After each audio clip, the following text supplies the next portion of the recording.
ଜୟ ଜଗନ୍ନାଥ ସାଙ୍ଗମାନେ। ଆପଣମାନେ କେବେ ଆରଡ଼ି ଧାମ ଯାଇଛନ୍ତି କି? ଏଠି ଅଛି ବାବା ଆଖଣ୍ଡଳମଣିଙ୍କ ମନ୍ଦିର।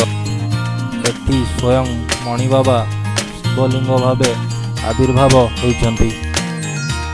ସେଦିନ ଆମେ ମନ୍ଦିର ବାହାରିଲା ବେଳକୁ ପ୍ରଥମେ ବେଲ ଗଛରେ ଭୋଲେ ବାବାଙ୍କ ଦର୍ଶନ ମିଳିଥିଲା। ଆମ ଗାଁଠୁ ଆରଡ଼ି ଧାମ ମାତ୍ର 30 କିଲୋମିଟର ଦୂର।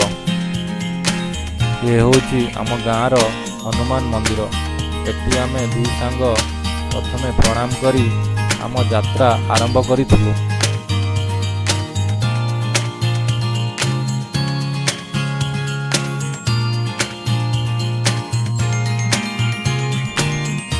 ରାସ୍ତା ଗୁଡ଼ିକର ଭ୍ୟୁ ବହୁତ ହି ସୁନ୍ଦର ଥିଲା।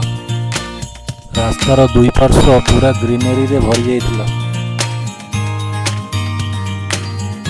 ଏବେ ଆମେ ଆସି ପହଞ୍ଚି ଯାଇଥିଲୁ ବୈତରଣୀ ନଦୀ ପୋଲ ଉପରେ। ଏଠୁ ମନ୍ଦିରର ଦୂରତା ମାତ୍ର 5 କିଲୋମିଟର। ବୈତରଣୀ ନଦୀ କୂଳରେ ଅବସ୍ଥିତ ବାବାଙ୍କ ମନ୍ଦିର।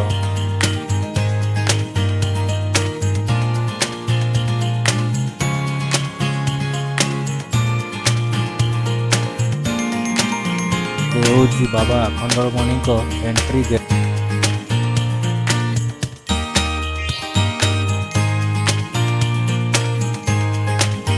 ଆମେ ଆସି ପହଞ୍ଚି ଯାଇଥିଲୁ ବାବାଙ୍କ ପୀଠରେ।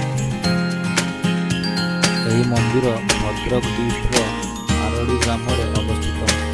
ଏହି ମନ୍ଦିର ଯାଜପୁର ଟାଉନଠୁ 40 କିଲୋମିଟର ଓ ଭଦ୍ରକ ଟାଉନଠୁ 35 କିଲୋମିଟର ଦୂରରେ ଅବସ୍ଥିତ।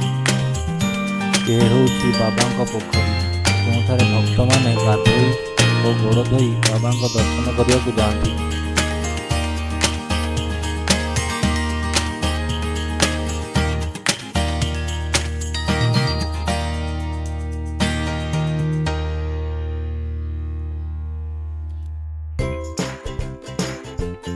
ଆସ ଆମେ ଜାଣିବା ଏହି ମନ୍ଦିରର କିଛି ଇତିହାସ।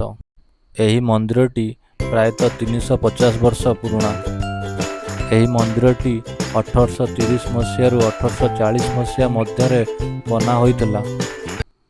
ସେ ସମୟରେ ରାଜା ଶ୍ରୀ ନୀଳାଦ୍ରି ସମର ସିଂ ମହାପାତ୍ର ଏ ଜାଗାରେ ରାଜୁତି କରୁଥିଲେ। ରାଜା ବୈତରଣୀ ନଦୀ କୂଳରେ ଥିବା ଏହି ଜମିକୁ ଅନନ୍ତ ନାମକ ଜଣେ କୃଷକକୁ ଚାଷ କାର୍ଯ୍ୟ କରିବାକୁ ଦେଇଥିଲେ। ଅନନ୍ତ ହଳ କରୁଥିବା ବେଳେ ଲଙ୍ଗଳର ମୁନ ଏକ ବସ୍ତୁରେ ବାଜିଥିଲା। ତାପରେ ଅନନ୍ତ ମାଟି ଖୋଳି ଦେଖିଥିଲା ଯେ କଳା ମୁଗୁନି ପଥରରେ ଏକ ଶିବଲିଙ୍ଗ ଓ ଲଙ୍ଗଳ ମୁନ ବାଜି ଟିକେ ଖଣ୍ଡିଆ ହୋଇଯାଇଥିଲା ଏବଂ ସେଥିରୁ ରକ୍ତ ବି ବାହାରୁଥିଲା। ରକ୍ତ ଦେଖି ଅନନ୍ତ ଆଶ୍ଚର୍ଯ୍ୟ ହୋଇଯାଇଥିଲା। ଏହାପରେ ଅନନ୍ତ ରାଜାଙ୍କ ପାଖକୁ ଯାଇ ସବୁ କଥା ଜଣାଇଥିଲା। ରାଜା ଅନନ୍ତ କଥା ବିଶ୍ୱାସ କରିନଥିଲେ।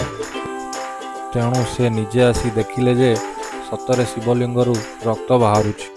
ଏହାପରେ ରାଜା ପୂଜା ଅର୍ଚ୍ଚନା କରି ଏଠି ମନ୍ଦିର ପ୍ରତିଷ୍ଠା କରାଇଥିଲେ।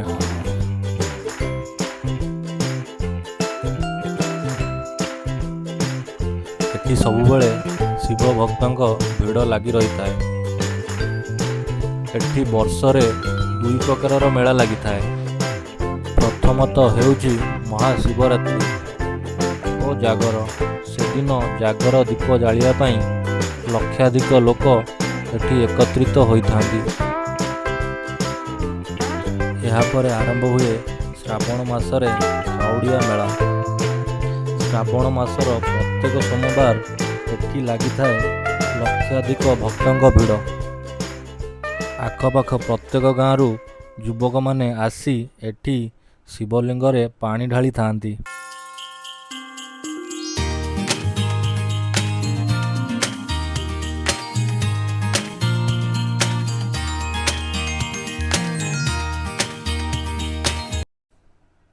ମନ୍ଦିରର ଚାରିପଟ ପରିକ୍ରମା ପରେ ଆମେ ମନ୍ଦିର ଭିତରେ ଯାଇ ବାବାଙ୍କ ଦର୍ଶନ କରିଥିଲୁ।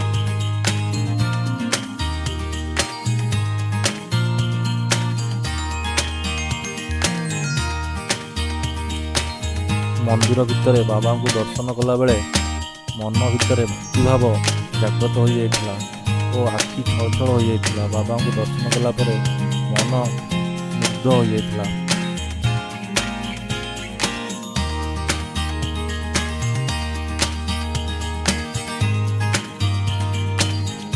ମନ୍ଦିର ପାଖକୁ ଲାଗିକି ଥାଏ ଭୋଗ ଓ ପୂଜା ସାମଗ୍ରୀର ଦୋକାନ। ସେଦିନ ମଙ୍ଗଳବାର ଥିଲା ଓ ସକାଳ 8ଟା ବେଳେ ଆମେ ଠାକୁରଙ୍କୁ ଦର୍ଶନ କରିଥିଲୁ। ଭିଡ଼ ବିଲକୁଲ ବି ନଥିଲା।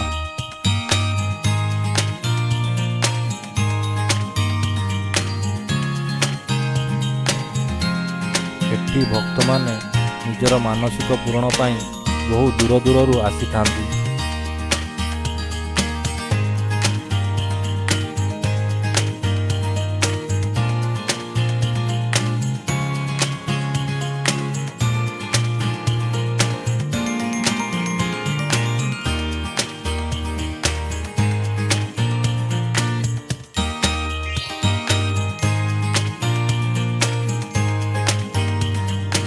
ଏଠି ରହିବା ପାଇଁ ଛୋଟ ଛୋଟ ଲଜ୍ ଗୁଡ଼ାର ସୁବିଧା ମଧ୍ୟ ରହିଛି।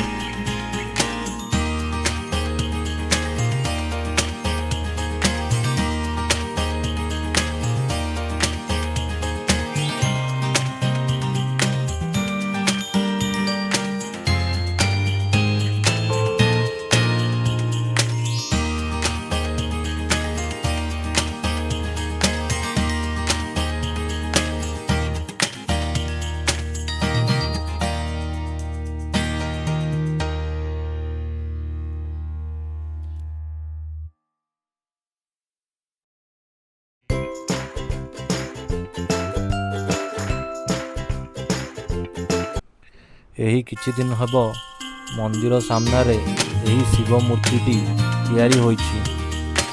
ପ୍ରାୟତଃ 40 ଫୁଟ ଉଚ୍ଚତା ହେବ ଏହି ମୂର୍ତ୍ତିର। ବାବା ଧ୍ୟାନ ମୁଦ୍ରାରେ ବସି ଧ୍ୟାନ କରୁଛନ୍ତି।